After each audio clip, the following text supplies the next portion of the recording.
everyone, welcome back to another episode of What's Your Next. And today we're going to be continuing on with the franchise disclosure document. Sounds familiar for some of you, right? Where we've been walking through all the items. We are on item 15 today. We highly encourage that you go back and look at some of the videos from the prior items before you get to this video. A lot of them are sequential. This is kind of one of those ones where they talk about it and mention pieces of it in other items. And this one has to do with your obligations in the participation of the franchise itself. And in this particular item, there are multiple pieces to it as far as what the requirements are for you to, what you are supposed to be doing as a franchisee. So we're going to just walk through these one at a time.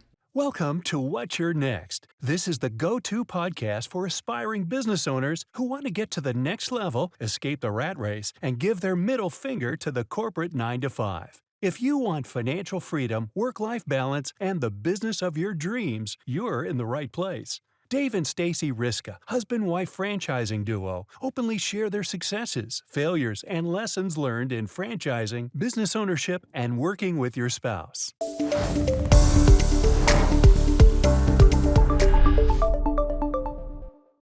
And we'll just start with the basic one, which is your required level of participation. This one, as a whole, kind of encompasses the type of ownership that you intend to have in your franchises. We know there's different types of franchise ownership.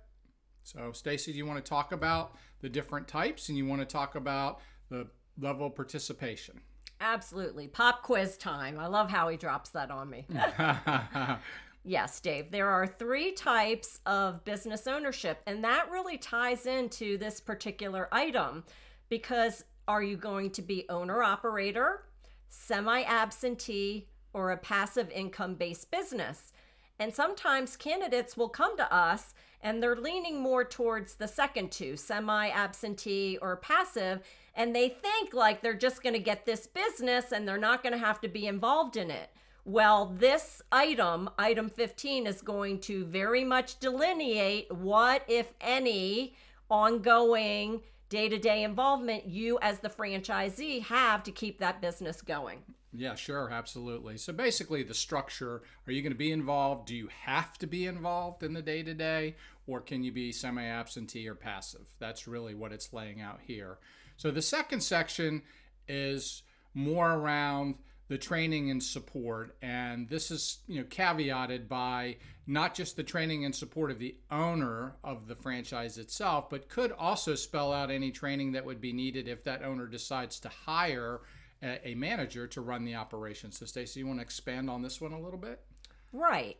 So Dave's right. You might be able to bring a manager on board, but this sub-item is going to delineate any required training, how that training happens, whether it's live or in person. They may also give you some delineation on the types of support that you're going to get. I know that in some of the franchises we work with, they have very specific training schedules and benchmarks that must be met in order for a manager to stay in place to run those day-to-day operations. All right, so thank you, Stacey. Now we're going to talk about really the third section of this, which is restrictions on delegation. And I believe this probably has to do with delegation to, again, probably employees and or third parties. Do you want to expand on this one a little bit? Yeah, I'd say it's mostly third parties. So you may be coming into this franchise business and thinking, I'm going to outsource my accounting work. I'm going to hire my own bookkeeper. I'm going to hire my own marketing firm to do my local marketing. Maybe that's okay, but maybe it's not. There are some franchises that mandate that you use their back office support for accounting or marketing or other types of service and support. So you really need to read this subsection and understand what you can quote unquote delegate and what you may not be able to. All right, so the fourth part of this is performance standards, and this is really more the minimum requirements in some areas that you must maintain to maintain good status as a franchisee. Stacey, do you want to expand on this one a little bit? Yeah, I know a lot of franchises, probably most of them, they're going to assign you a business coach, somebody who works with you and helps you get onboarded and up and going and help ensure your business grows. But as you're going on, you're probably going to have regular visits. I know in a lot of franchises, they're quarterly, and they may come out and do an audit or a business review and ensure ultimately that your franchise is remaining compliant.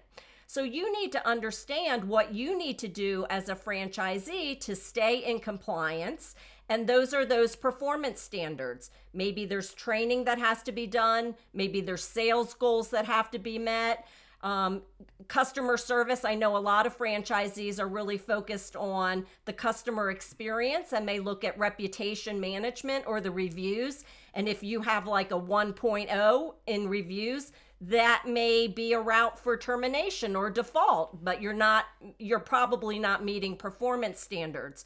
So this item, pay attention to, because it's a reason you could be out of compliance and potentially be in default of your franchise agreement.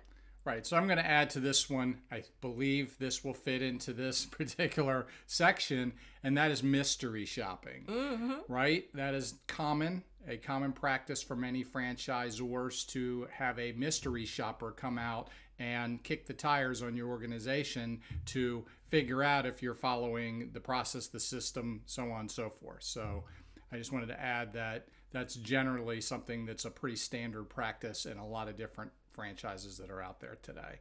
So finally, the final part of this really deals with consequences and non-compliance. And this is really what happens if you were to be in violation of one of the previous four. What does that look like? So Stacey, you want to add a little bit to this one on what that might look like if somebody were to be in non-compliance? Yeah, sure. Now, I know you would never be in non-compliance. You're going into this business because you want to be compliant. You want to be a successful franchisee. But you can't come back later and say, well, I didn't know I could or couldn't do this. All right, pay attention to this item, this sub-item of what happens if you're non-compliant, because it's going to outline. Every franchise system will be different. Some may send you a letter and give you the right to bring whatever is out of compliance back into compliance and outline what that entails and the timeline. Some, depending how big of the breach, you might be in immediate default. Let's say your store is closed for a period. You just decide, I'm going on vacation. I don't have a manager to open. I'm just going to reopen when I get back.